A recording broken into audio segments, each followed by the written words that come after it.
तो last lecture में हम लोगों ने देखा था अपना CSS का ओवरव्यू, और उस पे हम लोगों ने थ्योरी बेस पे बहुत सारे थ्योरी कंप्लीट की थी, मतलब किस तरह से कनेक्टिविटी की जाती है और कितने तरह से हमारे CSS इंप्लीमेंट की जाती है HTML के अंदर। ये सारी चीज़ें हम लोगों ने एक थ्योरी के फॉर्म में ओवरव्यू की तरह समझ लिया था। जो हमारा आज का लेक्चर होने वाला है वो यहाँ पे पूरा पूरा कोडिंग बेस होने वाला है। मतलब एक तरह से हम कोडिंग करने वाले हैं, प्रॉपर्टी समझेंगे और किस तरह से अपनी CSS को HTML के अंदर इंप्लीमेंट करेंगे, ये सारी चीज़ें आज हम डिस्कस। तो सबसे पहले मैं क्या करता हूँ, अपना जो यहाँ पे HTML का फोल्डर था उसे मैं VS कोड में ओपन कर लेता हूँ, और मैंने यहाँ पे पहले से ऑलरेडी ओपन कर रखा है। और यहाँ पे मैंने अपने एक CSS पार्ट 3 की एक फाइल अपने आप जनरेट कर ली है पहले से ही। CSS पार्ट 3 डॉट HTML नाम की एक फाइल क्रिएट कर ली है। यहाँ तक कोई दिक्कत नहीं होगी, सब लोग काम कर समझ जाएंगे।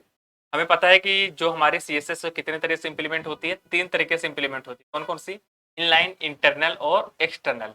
तो सबसे पहले हम लोग क्या करेंगे कि इनलाइन CSS किस तरह से यूज की जाती है, इंटरनल CSS किस तरह से यूज की जाती है और एक्सटर्नल CSS किस तरह से यूज की जाती है, इन्हें एक एक करके समझेंगे। फिर बाद में हम सारी प्रॉपर्टी जो टेस्ट की हैं इन्हें एक एक करके सब कुछ समझेंगे। तो सबसे पहले मैं क्या करता हूँ, इनलाइन CSS को टारगेट करता हूँ और यहाँ पे इनलाइन समझाने की कोशिश करता हूँ। तो बस आपको एक तरह से फोकस करना है पूरा कंप्यूटर स्क्रीन पर, और यहाँ पे हम सबसे पहले इनलाइन CSS को समझने वाले हैं। मैंने थ्योरी पे समझा था कि इनलाइन CSS मतलब क्या होता है, जब किसी प्रॉपर्टी को CSS की जो एट्रीब्यूट है वो प्रॉपर्टी है टैग के अंदर इंप्लीमेंट हो, वहाँ पे इनलाइन CSS हो। जैसे कि हम यहाँ पे पैराग्राफ बनाना है हमें, ये फिर मैं H1 ले लेता हूँ और यहाँ पे मैं कर देता हूँ टाइप्स ऑफ CSS। इसे सेव करेंगे और यहाँ पे आउटपुट स्क्रीन पे अगर देखेंगे हम, यहाँ पे आउटपुट स्क्रीन पे देखने के लिए मुझे क्या करना होगा, यहाँ पे बस पहले अपने CSS पार्ट 3 को ओपन कर लें। देखिए यहाँ पे टाइप्स ऑफ CSS यहाँ पे आ चुका है HTML के वेब पेज में, जो हमने यहाँ पे लिखा है। इसके बाद मुझे क्या करना है, इसमें इनलाइन CSS अप्लाई करनी है। तो उसके लिए हमें क्या करना होगा, H1 टैग के अंदर स्टाइल एट्रीब्यूट और यहाँ पे डबल कोट्स के अंदर हमें प्रॉपर्टी अप्लाई करनी होगी। कैसे कि जैसे मान लो टाइप्स ऑफ CSS है, टाइप्स ऑफ CSS है। अब यहाँ पे मैं चाहता हूँ कि इसका कलर दूसरे कलर का हो जाए, पर है ना, इसका कलर बाय डिफॉल्ट क्या है, ब्लैक कलर का है। मैं चाहता हूँ नहीं, इसका जो कलर है कलर हो जाए ब्लू कलर का। ये देखो यहाँ पे देखिए एक चीज यहाँ पे आप लोग देखेंगे COLOR यहाँ पे स्पेलिंग लिखी हुई है। इसका मतलब क्या होता है, जो इंडिया पे जो कलर लिखा जाता है COLOUR लिखा जाता है, जहाँ पे ये लैंग्वेज बनी है वहाँ पे कलर को COLOR बोला जाता है। यहाँ पे इसलिए यहाँ पे इसके टेक में स्पेलिंग जो है यहाँ पे कंफ्यूजन नहीं होना है। यहाँ पे COLOR को मैंने क्या कर दिया, कलर ब्लू कर दिया, और यहाँ पे टाइप्स ऑफ CSS कलर क्या हो जाएगा, अब कलर का हो जाएगा। ठीक है ना।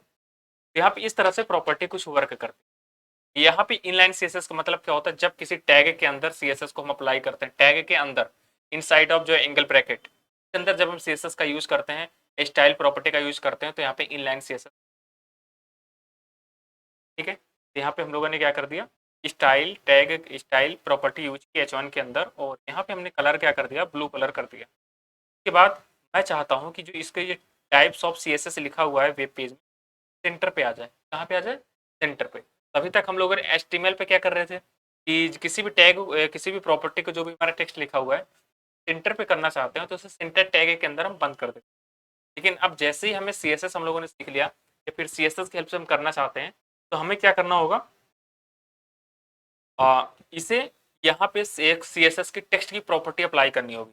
जैसे मैं यहाँ पे लिख देता हूँ टेक्स्ट अलाइन सेंटर। मतलब ये मैं बहुत सारी प्रॉपर्टी है, मैं एक एक करके सारी प्रॉपर्टी आपको बताऊंगा, एक PDF के फॉर्म में एक एक करके समझा इसका क्या मतलब है, तो वहाँ पे सारी चीज़ आप बहुत आसानी समझ। तो अभी बस एक तरह से समझना है कि किस तरह से यहाँ पे प्रॉपर्टी अप्लाई होती है किसी भी टैग के अंदर इनलाइन तरीके से। यहाँ पे सबसे पहले हमने स्टाइल लगाया, स्टाइल इक्वल टू करके डबल कोट्स में ही सारी प्रॉपर्टी हमें लिखनी है। और एक चीज़ और ध्यान रखना है कि जब भी सेमी कॉलन लग जाए उसके बाद ही दूसरी प्रॉपर्टी अप्लाई करनी। जैसे यहाँ पे COLOR कॉलन ब्लू यहाँ पे हो गया, फिर इसका सेमी कॉलन लग गया, उसके बाद से ही यहाँ दूसरी प्रॉपर्टी हम अप्लाई करेंगे टेक्स्ट लाइन सेंटर। यहाँ पे डबल कोट्स का जो हमारा लास्ट वाला कोट। अब इसे सेव करते हैं और एक बार देखते हैं क्या हमारा सेंटर हुआ है। देखो हमारा टाइप्स ऑफ CSS सेंटर पे पहुंच। अब मैं चाहता हूँ जो टाइप्स ऑफ CSS इसका बैकग्राउंड कलर हो जाए, तो मतलब बैकग्राउंड का जो है कलर वो अपने अकॉर्डिंग हम यहाँ पे रख सकते हैं। बैकग्राउंड कलर करने के लिए हमारे पास एक प्रॉपर्टी है टेक्स्ट की, बैकग्राउंड कलर, और यहाँ पे हम कलर कुछ भी कर सकते हैं। मैं कर देता हूँ ब्लैक कर देता हूँ। सेव करेंगे और यहाँ पे रिफ्रेश करेंगे तो देखिए इसका बैकग्राउंड ब्लैक हो गया। इतना सही नहीं लग रहा है तो मैं यहाँ कर देता हूँ ब्लू वाइट।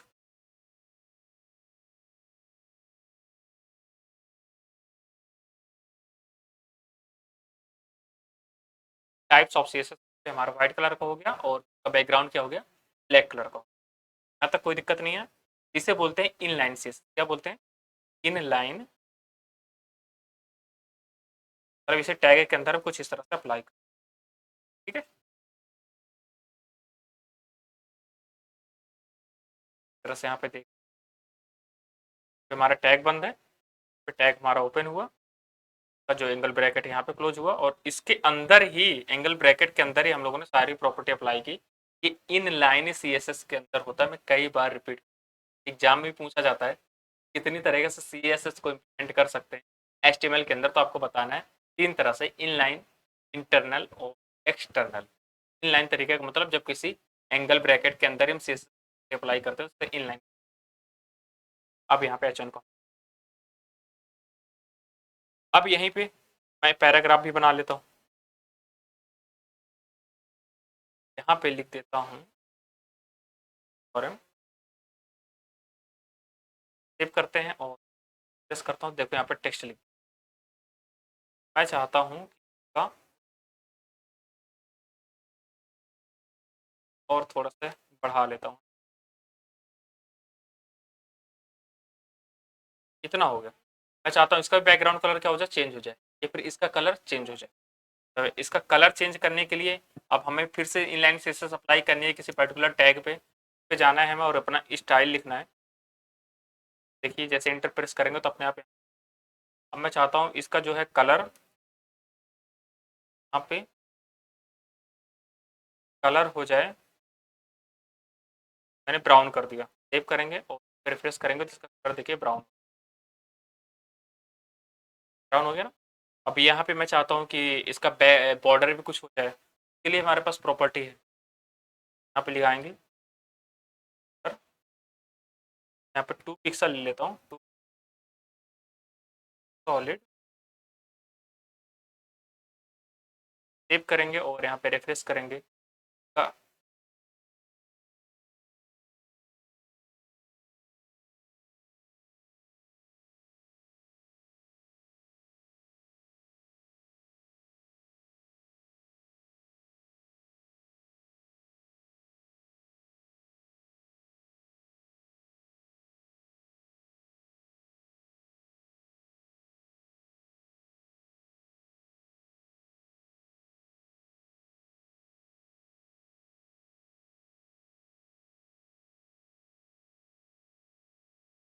क्यों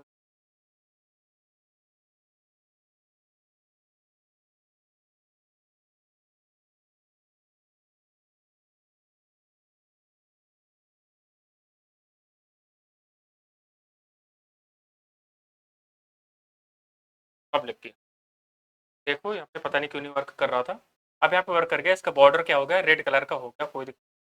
लेकिन यहाँ पे एक चीज़ आप लोग देखिए, ये जो टेक्स्ट है, टेक्स्ट एकदम साइड से एकदम आ रहा है, इसके लिए हमें एक बॉक्स मॉडल पढ़ना होता है। टेक्स्ट और बॉर्डर के बीच में गैप आता है, और बॉर्डर और जहाँ पे स्क्रीन है व्हाइट कलर के बीच में भी गैप आता है। यहाँ पे टेक्स्ट और बॉर्डर के बीच में अगर हमें गैप करना है तो उसके लिए हमें पैडिंग लगाना होता है। क्या, पैडिंग, पैडिंग। तो यहाँ पे मैं कर देता हूँ 20 पिक्सल, सेव करते हैं और यहाँ पे दोनों आ चुका है। अब यहाँ पे आप चाहते हैं कि नहीं हमें बॉर्डर और स्क्रीन के बीच में गैप लाना है, तो यहाँ पे उसके लिए हमें क्या करना होगा, मार्जिन लगाना होगा। क्या लगाना होगा, मार्जिन। मैं एक एक करके सारी चीज़ समझाऊंगा, बस यहाँ पे मैं एक एक को समझा रहा हूँ। मार्जिन भी मैं कर देता हूँ 20 पिक्सल, सेव करूँगा और रिफ्रेश करूँगा, आ गया 20 पिक्सल। टॉप से भी, बॉटम से भी, लेफ्ट से और राइट से भी आ चुका है यहाँ पे कंप्लीट, है ना। तो इस तरह से हम इनलाइन सीएसएस को यूज करते हैं, मतलब किसी भी टैग के अंदर जब सीएसएस की प्रॉपर्टी अप्लाई करेंगे तो बोलते हैं अब इसी प्रॉपर्टी को मैं क्या करता हूँ, इंटरनल की तरह यूज। इंटरनल के मतलब आपको पता है कि सीएसएस को अप्लाई करने के लिए एचटीएमएल के अंदर स्टाइल का लगना बहुत ज़्यादा ज़रूरी है। तो हमें क्या करना होगा, इंटरनल सीएसएस ये वाला अगर अप्लाई करना है तो उसके लिए हमें जाना है क्लोजिंग हेड के ऊपर, जहाँ पे हेड टैग क्लोज हो। ये चीज़ हमारा ये है इंटरनल सीएसएस। यहाँ पे हमें क्या करना होगा, स्टाइल टैग लगाना होगा। तो स्टाइल टैग यहाँ पे लग गया। उसके बाद हमें क्या करना होगा, यहाँ पर जिस टैग को हाँ जिस टैग को टारगेट करना चाहते हैं उसका नाम लिखेंगे। यहाँ पे ये सारी चीज़ें हटा देता हूँ, सब कुछ पहले जैसे नॉर्मल कर देता हूँ। फिर यहाँ पे इंटरनल ज़्यादा अच्छे से सब चीज़ मैंने क्या किया, हटा दिया। अब यहाँ पे इंटरनल सीएसएस हमें अप्लाई करनी है। इसके लिए हमें क्या करना होगा, स्टाइल टैग हमने लगा दिया क्लोजिंग हेड के ऊपर। अब यहाँ पे मान लो हमें क्या करना है, ये H1 है, इसके अंदर का जो कंटेंट है इसमें कुछ चेंजेस लाने हैं। इसके लिए हमें क्या करना होगा, जो स्टाइल टैग है यहाँ पे लिखेंगे H1 curly bracket start and close. अब यहाँ पे प्रॉपर्टी अप्लाई करनी होगी। कौन सी, टेक्स्ट की प्रॉपर्टी, जिसमें टेक्स्ट में जो भी अप्लाई करना चाहते हैं। लेकिन अभी आपको समझ में नहीं आ रहा है कि टेक्स्ट की प्रॉपर्टी में कैसे अप्लाई कर रहा हूँ कैसे। इसलिए अब मैं आपको चीज़ें समझाता हूँ, ध्यान यहाँ से समझ। देखो, इनलाइन सीएसएस, इंटरनल सीएसएस और एक्सटर्नल सीएसएस एक बेस पर आज हम प्रैक्टिकली एक एक करके करने वाले हैं। तो इनलाइन हम लोगों ने कंप्लीट कर लिया है और अब बचा है इंटरनल सीएसएस और एक्सटर्नल सीएसएस। अब यहाँ पे देखो कुछ प्रॉपर्टी है टेक्स्ट, सीएसएस टेक्स्ट प्रॉपर्टी और उनका डिस्क्रिप्शन मतलब उनके बारे में यहाँ पे लिखा हुआ है। पहले कलर, कलर का मतलब क्या होता है कि अब कलर हमें देना है, टेक्स्ट कलर देना है, फिर बैकग्राउंड कलर देना है। यहाँ पे कलर हम इस प्रॉपर्टी के अंतर्गत दे सकते हैं। डायरेक्शन है कि टेक्स्ट हमारा लेफ्ट से स्टार्ट होगा कि राइट से स्टार्ट होगा, डायरेक्शन के अंदर सारी प्रॉपर्टी होती है। अब आप चाहते हैं कि लेटर के बीच में स्पेस आ जाए, मान लो कोई वर्ड लिखे हैं आप और उनके जो लेटर हैं उसके बीच में गैप लाना चाहते हैं टेक्स्ट के अंदर, तो उसके लिए भी हमारे पास प्रॉपर्टी होती है जिसे लेटर स्पेस। फिर हमारे पास आता है टेक्स्ट डेकोरेशन। टेक्स्ट डेकोरेशन का मतलब क्या होता है कि जैसे कि आप अंडरलाइन रखना चाहते हैं, अंडरलाइन नहीं रखना चाहते हैं, टेक्स्ट के ऊपर एक लाइन रखना चाहते हैं, या फिर टेक्स्ट के बीच से क्रॉस करके एक लाइन रखना चाहते हैं। अगर इस तरह से कुछ प्रॉपर्टी चाहते हैं तो उसे बोलते हैं टेक्स्ट डेकोरेशन, या फिर उसके अंतर्गत ही यही। आप चाहते हैं टेक्स्ट का शैडो हो जाए, कुछ शैडो लगाना चाहते हैं कि टेक्स्ट जो हम लिख रहे हैं उसका कुछ शैडो बन जाए, इसके लिए हमारे पास प्रॉपर्टी होती है टेक्स्ट की, उसे बोलते हैं टेक्स्ट शैडो। फिर आ जाता है टेक्स्ट ट्रांसफॉर्म। यहाँ पर टेक्स्ट ट्रांसफॉर्म भी अलग एक प्रॉपर्टी है, बहुत शानदार। बात आ जाता है वर्ड स्पेस के नाम से पता चल रहा है। वर्ड स्पेसिंग का मतलब क्या होता है, जो एक पैराग्राफ के अंदर मल्टीपल वर्ड है उनके बीच में आप स्पेस रखना चाहते हैं डिजाइनिंग के तहत, तो यहाँ पे आप लोग क्या कर सकते हैं, वर्ड स्पेसिंग प्रॉपर्टी का यूज कर सकते हैं। फिर आ गया टेक्स्ट इंडेंट और टेक्स्ट एलाइन। तो यहाँ पे बहुत सारी इस तरह से प्रॉपर्टी आ जाती हैं। अब एक एक करके हम सारी प्रॉपर्टी समझेंगे, फिर हम यहाँ पे कोड पे अप्लाई करेंगे और उनका आउटपुट देंगे। ठीक है, तो ये चीज़ें समझना है ध्यान से, इस तरह से मैं यहाँ पे काम कर रहा हूँ। अभी तक मैंने इंट्रोडक्शन वाला पार्ट था बेसिक, अब यहाँ पे एक एक करके सारी चीज़ों को आप लोगों को समझना पड़ेगा। देखो यहाँ पे टेक्स्ट अलाइन हो गया और व्हाइट स्पेस आ गया, तो टेक्स्ट अलाइन भी होता है, टेक्स्ट अलाइन सेंटर हो गया, लेफ्ट हो गया, राइट हो गया, टॉप हो गया, बॉटम, जो इस तरह से बहुत। अब देखो यहाँ पे सबसे पहले है सीएसएस टेक्स्ट कलर। आप चाहते हो कि सी जो टेक्स्ट है उसका कलर करना चाहते हो तो हम तीन तरीके से कलर कर सकते हैं। पहले कलर का नाम रख सकते हैं, दूसरा कलर का हेक्साडेसिमल कोड रख सकते हैं, फिर यहाँ पे आरजीबी वैल्यू पे भी उसका कोड रख सकते हैं। तीन तरह से हम कलर डिसाइड कर सकते हैं। पहले क्या, कलर का डायरेक्ट नाम रख लो। यहीं पे हमारे पास सीएसएस के अंदर बहुत सारे सीएसएस के कलर का कोड हैं, कलर भी आप रख सकते हो। तो बोलते हैं हेक्स वैल्यू कोड, हेक्साडेसिमल वाले जो वैल्यू को हैं, मतलब जो हैश से स्टार्ट होते हैं, एंक के रहते हैं। और हिंदी इस इंग्लिश और डिजिट का मिक्स। और आरजीबी रेड ग्रीन ब्लू, ये भी एक आरजीबी कलर का आरजीबी कलर होता है, मतलब इसका टाइप। यहाँ पे आरजीबी की डबल ब्रैकेट में यहाँ पे 200 मतलब 255 तक यहाँ पे इनका कोड लिया जाता है। ठीक है, जीरो। बाद देखो यहाँ पे किस तरह से वर्क किस तरह से अप्लाई करते हैं, बस वही। तो यहाँ पे मैं सबसे पहले कलर का यूज करके आपको बताता हूँ। इंटरनल के अंदर वही चीज़ आप इनलाइन भी कर सकते हैं, और वही चीज़ सारी जो प्रॉपर्टी है वही आप एक्सटर्नल में भी, बस यहाँ पे किस तरह से यूज करते हैं वो आपको तरीका बता रहा हूँ, है ना। यहाँ पे सबसे पहले मैं क्या करता हूँ, इनलाइन तो सीएसएस बहुत ही आसान था, हम लोगों ने कर लिया, उसे दिक्कत नहीं होगी आई होप। लेकिन वहाँ पे एक चीज़ की दिक्कत हो रही थी, तभी हमें इंटरनल आया, फिर इंटरनल में कुछ प्रॉब्लम होती, तभी हमारा एक्सटर्नल आया। तो इनलाइन का मतलब क्या होता है कि हम देखते होंगे कि एक ही टैग के अंदर बहुत सारी प्रॉपर्टी रखते चले जा रहे हैं। फिर वहाँ पे कन्फ्यूजन हो जाता है कि कहाँ पे टेक्स्ट रखा है, कहाँ पे सीएसएस प्रॉपर्टी, कौन सा एचटीएमएल का टैग है। इस कन्फ्यूजन से बचने के लिए जो हमारी प्रॉब्लम आ रही है इसे दूर करने के लिए हमारे पास आ जाता है इंटरनल। जनरल सीएसएस के अंदर आपको पता है कि क्लोजिंग हेड के ऊपर आपको स्टाइल टैग स्टार्ट करना होगा, फिर जिसे भी टारगेट करना है उसका नाम लिखना है, जिस भी टैग को टारगेट करना है, फिर कर्ली ब्रैकेट स्टार्ट करना है, और वहाँ पे उसके बाद हमें क्या करना है, प्रॉपर्टी अप्लाई करना है। मैं चाहता हूँ जो यहाँ पे टाइप्स ऑफ सीएसएस है H1 के अंदर, मैं इसे यहाँ से कर देता हूँ सामने ही, आप लोग समझ पाए। देखो ये चीज़ है ना, H1 टाइप ऑफ सीएसएस, ये चीज़ लिखा है। अब मैं चाहता हूँ कि इसका जो कलर है वो कलर अब हम चेंज करें यहाँ पे इसके अकॉर्डिंग। यहाँ पे 3 तरह के कलर हैं, कलर नेम हो गया, हेक्स वैल्यू हो गया, आरजीबी। यहाँ पे कलर नेम पे देखेंगे यहाँ पे such as red, aqua blue, और यहाँ पे हेक्स वैल्यू में देखेंगे हैश से स्टार्ट है सारे अंक, और यहाँ पे डिजिट के फॉर्म में भी और अल्फ़ाबेट के फॉर्म, टोटल मिला के 6 हैं। और यहाँ पे आरजीबी में देखेंगे तो आरजीबी यहाँ पे इसका कोड है, आरजीबी लिखना होगा, फिर यहाँ पे ब्रैकेट के अंदर आपको इसकी वैल्यू लिखनी है। 3 तरह से वैल्यू दे सकते हैं। यहाँ पे जीरो की जगह हम 255, जीरो की जगह हम 200, सिर्फ जीरो से लेकर 255 तक यहाँ पे वैल्यू रख सकते हैं तीनों पे, ठीक है ना।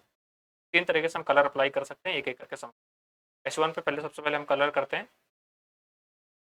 कलर तो पहले तो हम नाम रख के कर सकते हैं। देखो यहाँ पे बहुत सारे नाम आ रहे हैं, मैं नाम डायरेक्ट कर सकता हूँ। तो मैंने क्या कर दिया, यहाँ पे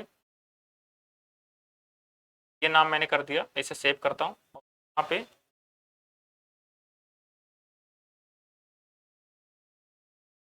प्रेस करेंगे तो देखो ये यहाँ पे इसका कलर चेंज हो, ठीक है। पहला तरीका तो ये था। दूसरा तरीका क्या है, इसे मैं हटा के कमेंट करता हूँ, और इसे हटा के मैं लिखता हूँ कलर, और यहाँ पे अब मैं क्या करता हूँ,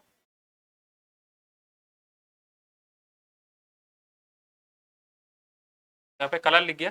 अब यहाँ पे जो कोड होते हैं वो नॉर्मली ह्यूमन को बहुत सारे याद नहीं रहते, तो उसके लिए हमें क्या करना होता है, CSS कलर कोड हमें सर्च करना होता है गूगल पे। तरह सर्च करते हैं, मैं बता रहा हूँ आपको, कलर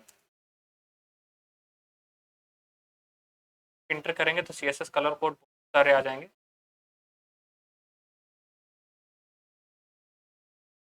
आप चाहते हैं कि नहीं हमारा जो कलर है इसका ये कलर का हो जाए, तो देखो कोड क्या है, HFF0000, कॉपी करेंगे। यहाँ पे मैं क्या करता हूँ, कलर पे पेस्ट करता हूँ, ठीक है। देखो ये पूरा कलर इसका कोड आ गया, तो बोलते हैं हेक्सा वैल्यू। अब यहाँ पे गए, यहाँ पे रिफ्रेश करेंगे तो देखना कलर चेंज,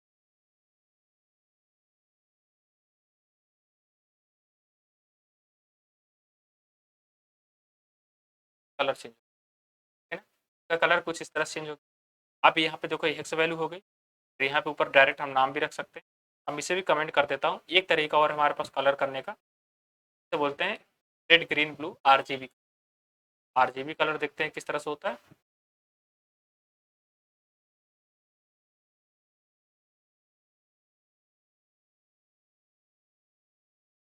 मैच करता हूँ आपको लिख,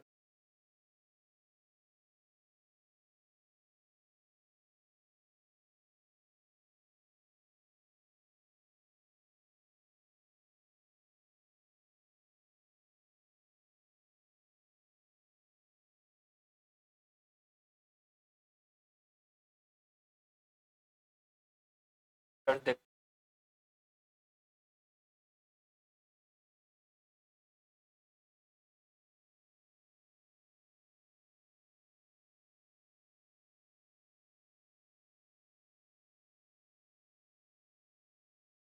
आरजीबी, आरजीबी का मतलब होता है रेड ग्रीन ब्लू।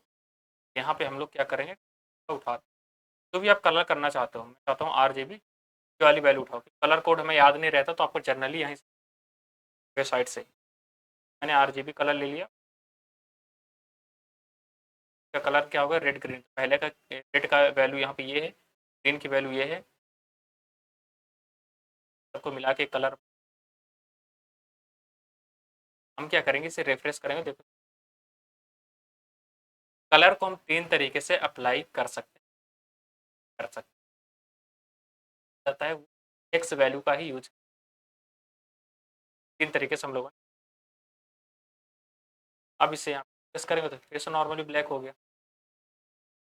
सिंपल है ना। तो देखो अब H1 पे हम लोगों ने कलर अप्लाई के लिए कर लिया। अब हमें क्या करना है, टेक्स्ट की प्रॉपर्टी को भी अप्लाई करना है। तो सबसे पहले मैं क्या करता हूँ, इससे बोलता हूँ टेक्स्ट अलाइन, सबसे पहले क्या हो जाओ, सेंटर हो जाओ। तो जो भी टेक्स्ट रखा गया है H1 का, H1 के टैग के अंदर, वो क्या हो जाएगा, सेंटर हो जाएगा। देखो सेंटर पे हो गया। अब मैं चाहता हूँ टेक्स्ट का बॉर्डर लग जाए, क्या लग जाए, बॉर्डर लग जाए। पे मैं कर दूंगा बॉर्डर सॉलिड, ये लिखने का एक तरीका है, इसकी प्रॉपर्टी है। मैं चाहता हूँ रेड, सॉलिड रेड। मैं चाहता हूँ कि बैकग्राउंड कलर भी इसका आ जाए, किसका, जहाँ पर जितना बॉर्डर लगा है इसका बैकग्राउंड कलर भी आ जाए। इसके लिए हमें क्या करना होगा, यहाँ पे लिखना होगा के अंदर बैकग्राउंड कलर, यहाँ पे मैं कर देता हूँ रेड, तो मैंने किया ही था। और यहाँ पे मैं क्या करता हूँ, इसे थोड़ा सा हल्का कर देता हूँ, देखने में थोड़ा हमारा सही, बॉर्डर तो हमारा डार्क है, इतना ज़्यादा अट्रैक्टिव लग रहा है वाला कलर। देखो टाइप्स ऑफ सीएसएस, तो कुछ तरह से आपको डिजाइन करना होता है, कलर चूज अपने अकॉर्डिंग कर सकते। इतना हो गया, इसका बैकग्राउंड कलर भी मैंने चेंज कर दिया, बॉर्डर भी चेंज करते यहाँ तक। बाद मुझे क्या करना है, इसका जो यहाँ पे पैराग्राफ रखा हुआ है, इसका भी मैं चाहता हूँ कलर का, कलर जो है टेक्स्ट चेंज हो जाए, टेक्स्ट का कलर चेंज हो जाए। यहाँ पे किसका मुझे चेंज करना है, यहाँ पे देखो आर रेड ग्रीन है ना, यहाँ इनका भी कोड आप यहाँ पे रख सकते हैं। ये वाला देखो आरजेबी यहाँ पे क्या है, रेड ग्रीन, सबका आप कोड इनके अकॉर्डिंग रख सकते हैं। बस यहाँ पे मैं जो यहाँ पे एक तरीका मैंने आपको बता दिया कि किस तरह से कलर का यूज किया जाता है, बस आप तीनों में सेट कर सकते हैं। आपको गूगल में जाके सर्च करना है कलर कोड, मल्टीपल वेबसाइट खुल के आ जाएंगी, करना है, और वहाँ से अब देखो यहाँ पे हो गया पैराग्राफ टैग, तो H1 टैग। अब हमें क्या करना है, पैराग्राफ टैग में कुछ अप्लाई करना चाहते हैं, पी टैग यहाँ पे लिखा है, तो पी को यहाँ पे मैं टारगेट करूंगा, कर्ली ब्रैकेट स्टार्ट करूंगा, और यहाँ पे मैं चाहता हूँ इसका कलर चेंज हो जाए, तो यहाँ पे मैं चाहता हूँ इसका कलर क्या हो जाए,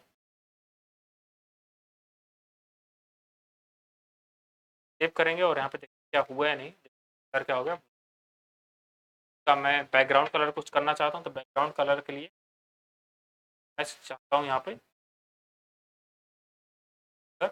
बैकग्राउंड कलर में ब्लू कर देता हूँ, और कलर टेस्ट का कलर है कर देता हूँ व्हाइट, देखने में भी सही लगेगा। टेक्स्ट का कलर मैंने कर दिया व्हाइट, और इसका बैकग्राउंड कलर का क्या कर दिया मैंने, ठीक है ना। अब यहाँ पे एक हम नॉर्मल टेक्स्ट ले लेते हैं, H1, H2 ले, यहाँ पे मैं टेक्स्ट की बहुत सारी प्रॉपर्टी H2 पे यूज करने वाला, सारी प्रॉपर्टी को आपको नोट डाउन करना है और बार बार प्रैक्टिस। यहाँ पे मैं कर देता हूँ लॉरम 10, 10 वर्ड का हमारा लॉरम।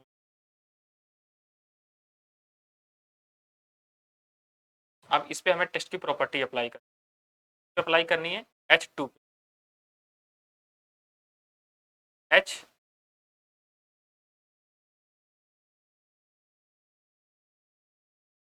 H2 पे अप्लाई करना है, तो यहाँ पे जाना है क्लोजिंग के ऊपर स्टाइल टैग लगाएं, H2 को टारगेट कर लें, कर्ली ब्रैकेट स्टार्ट करेंगे।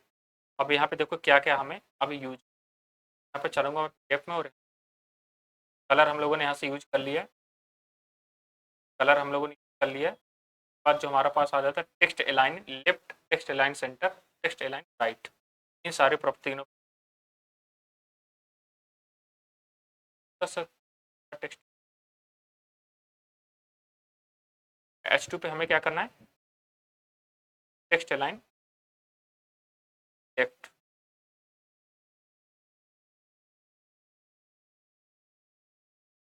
ये आप ध्यान से देख लीजिए, हम यूज कर। बाय डिफॉल्ट क्या है हमारा, text align left, by default text align left ही रहता है, तो ये हमारा क्या है, लेफ्ट में ही है, कोई इफेक्ट आपको देखने के लिए नहीं मिलेगा, तो आप इसमें डिफरेंस नहीं देख सकते। मैं चाहता हूँ कि टेक्स्ट अलाइन सेंटर हो जाए, क्या हो जाए, सेंटर हो जाए। टेक्स्ट लाइन सेंटर देखेंगे तो यहाँ पे देखो टेक्स्ट लाइन हमारा जो टेक्स्ट है वो सेंटर पे पहुँच चुका है, यहाँ पे सेंटर पे पहुँच चुका है। अब मैं चाहता हूँ कि नहीं सेंटर पे नहीं, हमें तो राइट पे चाहिए, कहाँ पे, राइट। सेव करेंगे और चेक करेंगे, तो करूँगा देखो टेक्स्ट हमारा कहाँ पहुँच गया, राइट पे पहुँच। इस तरह से डिजाइन की जाती है अपने टेक्स्ट की प्रॉपर्टी है कौन कौन सी, टेक्स्ट अलाइन लेफ्ट, राइट और सेंटर। ये पीडीएफ आपको टेलीग्राम चैनल पे मिल जाएगी, एसएसएफ, सारी पीडीएफ को डाउनलोड कर लेना है और इनसे जाके प्रैक्टिस करना है। तो नोट्स तो सारे वहीं पे टेलीग्राम चैनल पे आप लोगों को। टेक्स्ट लाइन हो गया ये,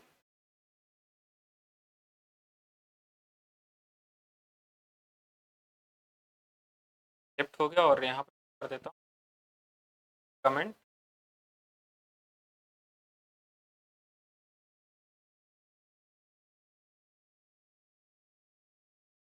और देखा,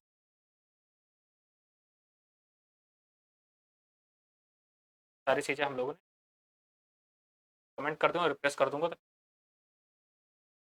बाद यहाँ पे हमारे पास नेक्स्ट जो प्रॉपर्टी आ जाती है टेक्स्ट की,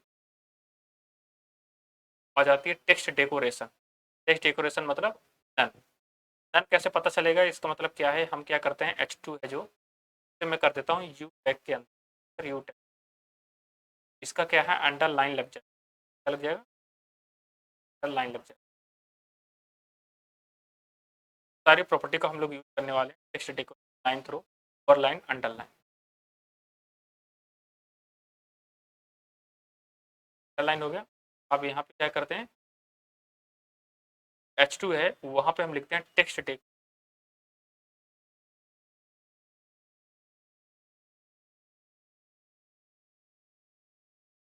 किस तरह से इफेक्ट पड़ता है, इफेक्ट पड़ा, मतलब क्या है, जब हम ये टेक्स्ट डेकोरेशन नन कहाँ पे अप्लाई होगा, जब हम लिंक टैग अप्लाई करेंगे ना, लिंक का टैग, वहाँ पे हम बाइट कॉल अंडरलाइन उसमें आता है, टेक्स्ट डेकोरेशन का अंडरलाइन हटाने के लिए जो भी चीज़ों पर टेक्स्ट पे अप्लाई होती है अंडरलाइन वगैरह, तो वो हट जाती है।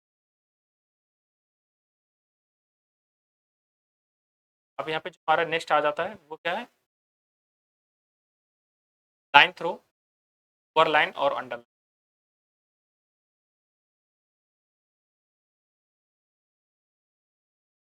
लाइन थ्रो मतलब क्या होता है, टेक्स्ट यहाँ पे बीच से हमारा कट जाएगा, टेक्स्ट हमारा क्या होगा, कट गया। टेक्स्ट डेकोरेशन अगर लाइन थ्रो कर देंगे तो हमारा टेक्स्ट क्या हो जाएगा, बीच से लाइन कर देंगे। टैग का यूज किया था तो बता देता हूँ।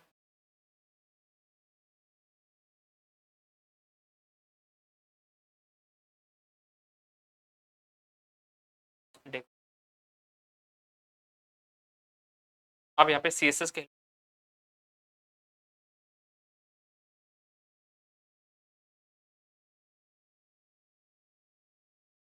देखना है, करूंगा तो देखो अंडरलाइन अपने आप लगा, कहीं पे मैं इसे हटा देता, अंडरलाइन अब तक हमारा क्या है,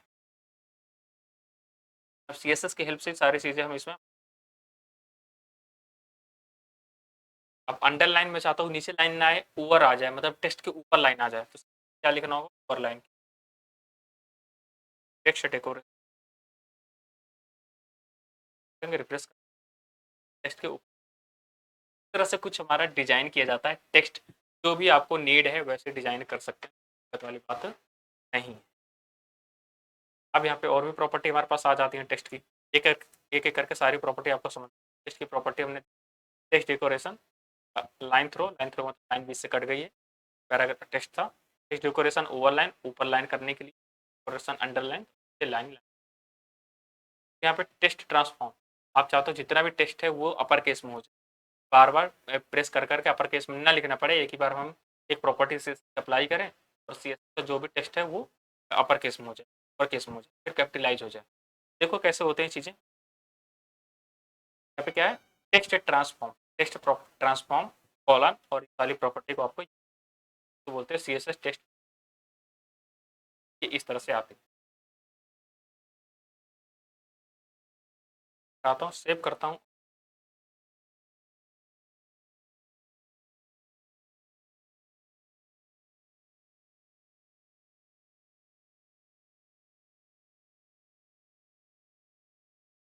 जाते हैं, हटा देता हूँ, तो हम टारगेट कर रहे हैं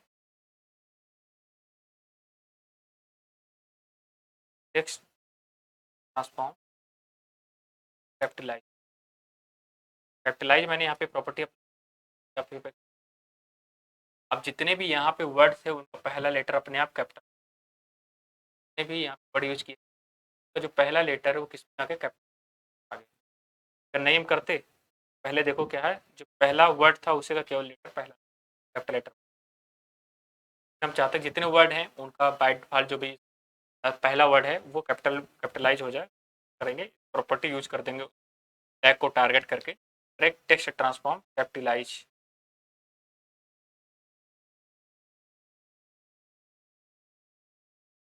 बाद जो यहाँ पे आ जाता है हमारा text transform, lower case, lower case inter करेंगे, देखेंगे आप यहाँ पर जितने भी वर्ड लिखे हैं सबका पहला लेटर हो चाहे पहला वर्ड ही हो, सबका पहला लेटर क्या है, सारे चीज लो।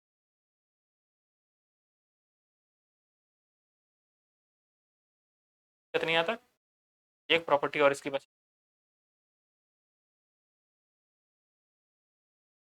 Upper case, upper case save करते हैं, उसमें देख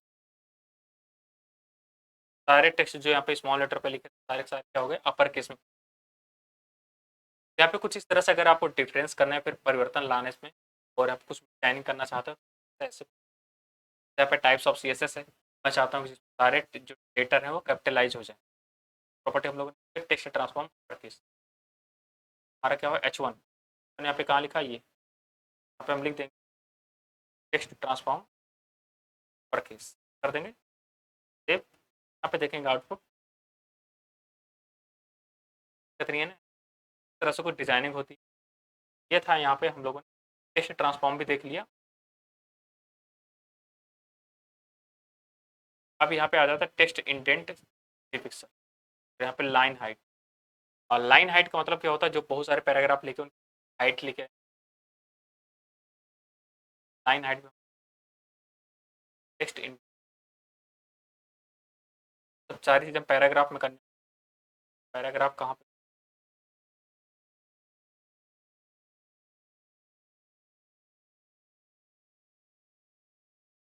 वन का तो ये हमारे पास इतनी ई के अंदर हम लोगों ने, अरे हमें क्या लाइन यहाँ पे हमें कर देते,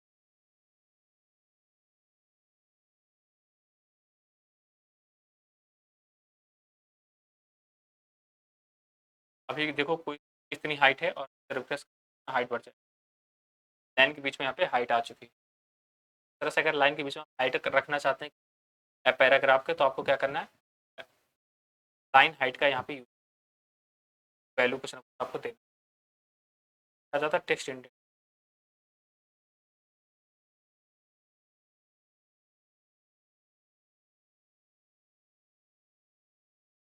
टेक्स्ट इंडेंट मतलब गैप है, 50 पिक्सल कर देता हूँ, 100 पिक्सल कर देता हूँ, इतना गैप जहाँ से टेक्स्ट स्टार्ट होता है वहाँ से गैप छूट जाए, टेक्स्ट इंडेंट वैल्यू दे देते, टेक्स्ट की टेक्स्ट इंडेंट लाइन हाइट। अब यहाँ पे नेक्स्ट प्रॉपर्टी आ जाती है,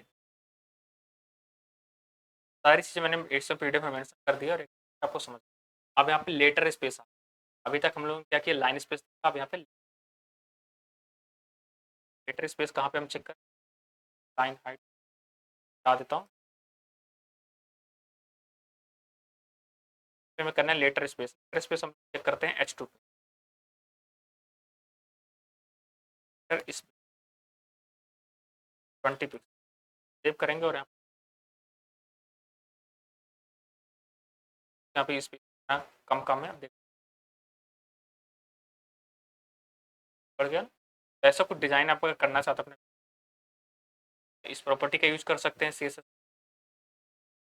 यहाँ तक आने नहीं चाहिए, इस तरह से यूज करते हैं सारी चीज़ें में। अब यहाँ पे देखो बाद हमारे पास और भी प्रॉपर्टी आ जाती है, वर्ड स्पेस भी, अब यहाँ पे मान लो चाहते हो वर्ड के बीच में, वर्ड के बीच सेव करेंगे, और आ गया गैप, मैं चाहता हूँ वर्ड के बीच में गैप आ जाए, इनके लाने के लिए हमारे पास गैप, और हमारे पास एक प्रॉपर्टी होती है वर्ड स्पेस,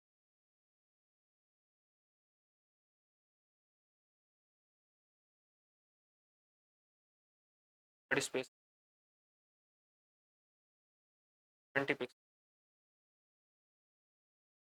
इतना गैप है, और फिर अब वर्ड के बीच सारी किसकी प्रॉपर्टी है, टेक्स्ट की ही सारी सारी प्रॉपर्टी हैं, आपको कुछ इस तरह से यूज करना। अब यहाँ पे आ जाता है हमारे पास और सारी प्रॉपर्टी, सारी दिखा,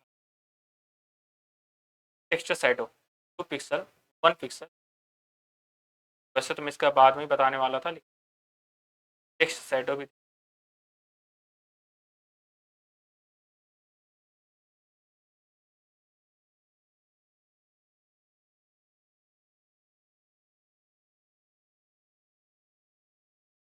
सेट कर दे।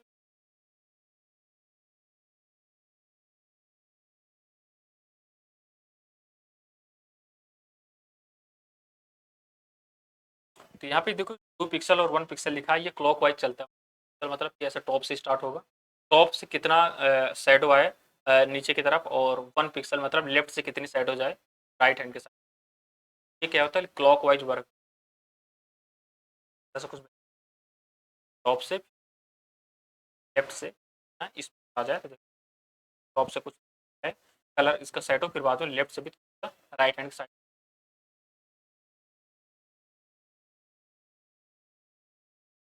तो यहाँ पे टेक्स्ट शैडो हो गया यहाँ पे, है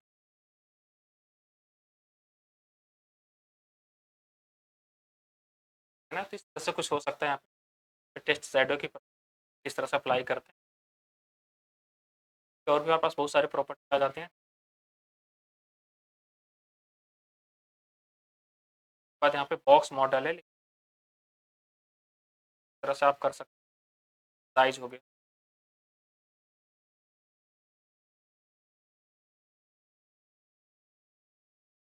है कि नहीं।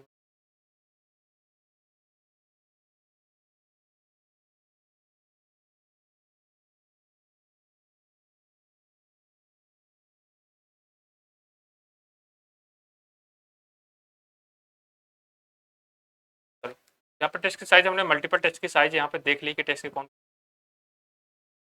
अब यहाँ पे एक बॉक्स मॉडल आ गया। बॉक्स मॉडल का क्या होता है, एक ही वहाँ पे ऐसे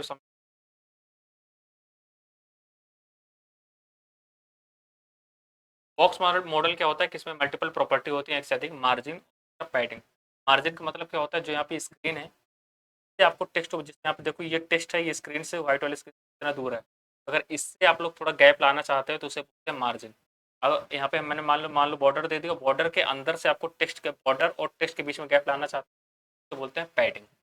बॉक्स मॉडल कुछ इस तरह समझ सकते हैं। देखिए यहाँ पे पूरी स्क्रीन के बीच से आपको गैप करना चाहते हैं उसे बोलते हैं मार्जिन। यहाँ पे बॉर्डर लगा हुआ है, और बॉर्डर से कंटेंट के बीच में गैप को हम बोलते हैं पैडिंग। तो यहाँ पे किस तरह से यूज करते हैं, सबसे पहले बॉर्डर लगाना होगा, फिर एक एक करके सारी चीज़ें।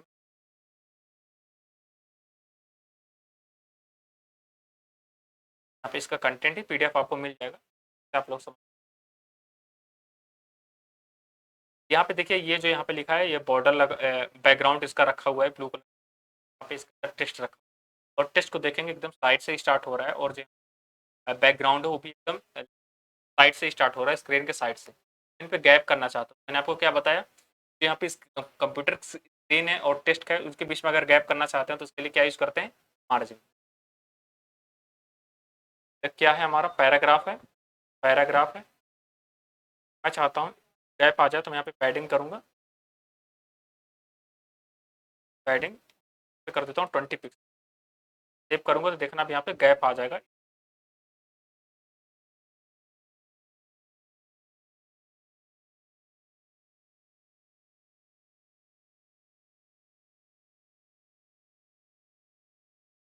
वैसे तो मैं यहाँ पे ऐसा समझ में आया तो ट्यूट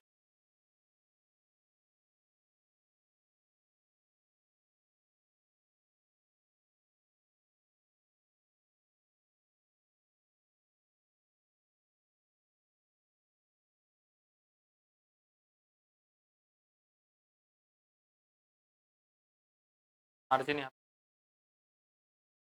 मार्जिन। तो अगर हमें स्क्रीन से और टेक्स्ट के बीच जो भी यहाँ पे बैकग्राउंड है, यहाँ पे मैंने मार्जिन लगाया, मैं एक बार हटा देता हूँ। रिफ्रेश किया मैंने, और अभी देखिए यहाँ पे एकदम किनारे से स्टार्ट हो रहा है, ये बैकग्राउंड आ रहा है और यहाँ पर टेक्स्ट आ रहा है। मैं चाहता हूँ स्क्रीन और इस बैकग्राउंड के बीच में गैप आ जाए, तो इसके लिए क्या यूज़ करना है, मार्जिन। मैंने मार्जिन को 20 पिक्सल दे दिया। देखो 20 पिक्सल लेफ्ट से और टॉप से बॉटम से राइट से हर जगह से आगे ना। अब मैं चाहता हूँ इसका बॉर्डर लग जाए, पहले बॉर्डर लग जाए।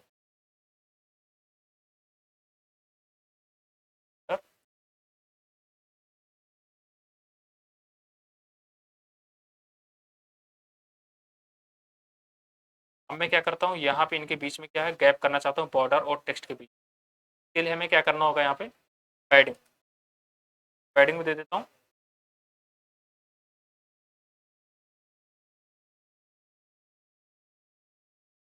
20 सेव करते हैं, कितना ज़्यादा सही बन गया हमारा। इस तरह से कुछ बॉक्स मॉडल वर्क करता है। और यहाँ पे कैसे बैकग्राउंड होते हैं, बैकग्राउंड कैसे कलर चेंज करते हैं, टेस्ट के में क्या क्या प्रॉपर्टी है, सारी चीज़ डिस्कस। अब मैं चाहता हूँ, देखो यहाँ पे जो किनारे पे है ना, ये किनारा है, मैं चाहता हूँ ये राउंड शेप में आ जाए, किसमें, राउंड शेप में आ जाए। एक प्रॉपर्टी है जिसे बोलते हैं बॉर्डर रेडियस, और यहाँ पे मैं दे देता हूँ इसे 20। अब राउंड सही लग रहा है ना, कितनी आता है बॉर्डर रेडियस, रेडियस जो किनारा किनारा है कन्वर्ट कर सकते हैं। अब यहाँ पे देखो type of C S S है, टाइप ऑफ सी एस मैं चाहता हूँ कि आता जाता रहे। टाइप ऑफ मार्क्यू टैग के अंदर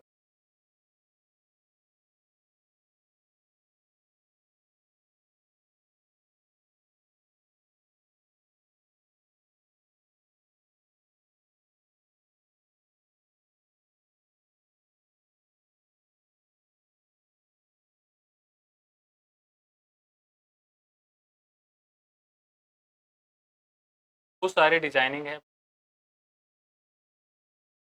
इस तरह से हम डिजाइन करते हैं।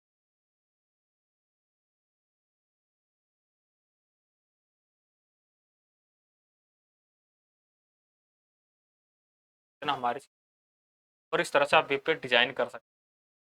अब देखो यहाँ पे जो लॉरम इप्सम डॉलर सिट कुछ लिखा, तो मैं यहाँ से हटाता हूँ, यहाँ पे लगाता हूँ ड्यू का। आपको पता है, मैं एक चीज़ बता देता हूँ, ड्यू का ना कुछ हाइट होता है ना विड्थ होता है, हमें सब कुछ अपने ड्यू के अंदर मैं कर देता हूँ। देखो अभी कुछ नहीं ड्यू के अंदर रख रहा हूँ, और यहाँ पे ड्यू को टारगेट करता हूँ एच, हाइट लिख देता हूँ इसकी 300 पिक्सल, 300 पिक्सल। अब देखिए सेव करेंगे तो कुछ यहाँ पे आउटपुट नहीं है।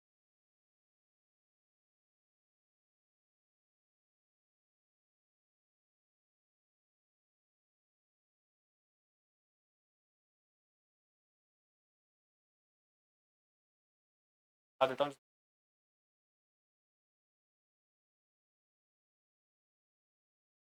यहाँ पे ड्यू का कुछ नहीं दिख रहा है, मैंने हाइट और विड्थ दिया है अभी, फिर प्रोसेस हाइट और विड्थ दिया है यहाँ पे ड्यू का, अभी कुछ आउटपुट पे नहीं है।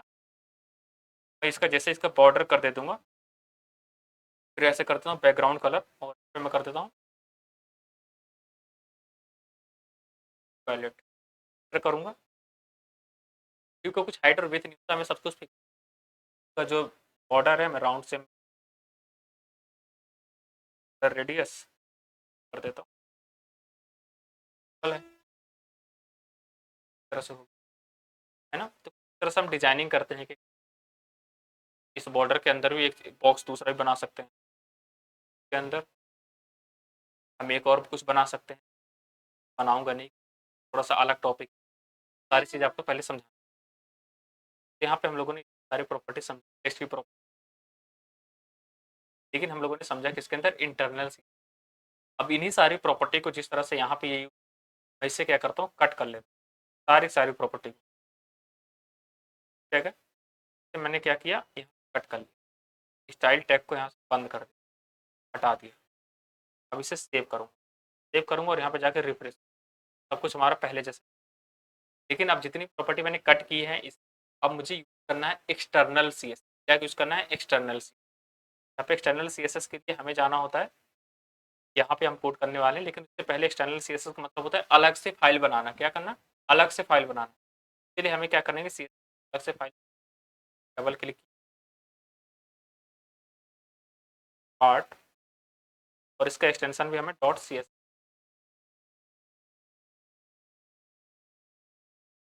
पहले